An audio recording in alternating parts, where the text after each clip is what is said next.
Hello friends, അപ്പോൾ ഞാൻ ഇന്ന് ഉണ്ടാക്കാൻ പോകുന്നത് എൻ്റെ നാട്ടിലെ സ്പെഷ്യലായിട്ടുള്ള ഒരു റൊട്ടിയാണ്. അപ്പോൾ മൈദമാവും തേങ്ങയും കൂടി വെച്ചിട്ട് ഉണ്ടാക്കുന്ന ഒരു സാധനമാണ്. അപ്പോൾ അതിലേക്ക് ആവശ്യമായ ഉപ്പ് ഇട്ടിട്ടുണ്ട്.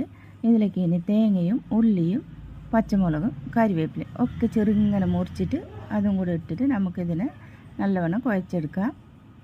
അപ്പോൾ നമുക്ക് അതിൻ്റെ ഉള്ളിലേക്ക് ഏത് ഫില്ലിങ്സ് വേണമെങ്കിലും വെക്കാം. അപ്പോൾ എനിക്ക് ചമ്മന്തിയാണ് ഇഷ്ടം. അപ്പോൾ എല്ലാം കൂടി നമുക്ക് നല്ലവണ്ണം കുഴച്ചെടുക്കാം. അപ്പോൾ ചെറിയ ചെറിയ ബോൾസ് ആക്കിയിട്ട് ഇതുപോലെ പരത്തി അതെന്തെങ്കിലും ഒരു ഇത് വെച്ചിട്ട് കട്ടാക്കി റൗണ്ട് ഷേപ്പിൽ എടുക്കാം, അധികം തടിയിലായ രീതിയിൽ. അപ്പോൾ ഇതുപോലെ നമുക്ക് പത്തലിനോട് വെച്ചിട്ട് ഇത് ഫുള്ള് നമുക്ക് പരത്തി ഒറ്റയടിക്ക് തന്നെ ഇതൊക്കെ നമുക്ക് ചുറ്റിട്ടെടുക്കാം. രണ്ട് സൈഡിൽ മറിച്ചിട്ട് ഈ കളറാകുമ്പോഴേക്ക് ഇതെടുക്കുക. എന്നിട്ട് ഇതിലേക്ക് വേണമെങ്കിൽ ചമ്മന്തി, തേങ്ങ, ഉള്ളി, പച്ചമുളക്, ചെറുനാരങ്ങ, ഉപ്പ് ഇതൊക്കെ ഇട്ടിട്ട് ചമ്മന്തി ആക്കിയിട്ട് ഞാൻ ഇങ്ങനെ നടുക്കി കൂടെ മുറിച്ചിട്ട് അതിൻ്റെ ഉള്ളിൽ വെച്ചിട്ടുണ്ട്. അപ്പോൾ ഇന്നത്തെ എൻ്റെ സ്പെഷ്യൽ ഇതാണ്.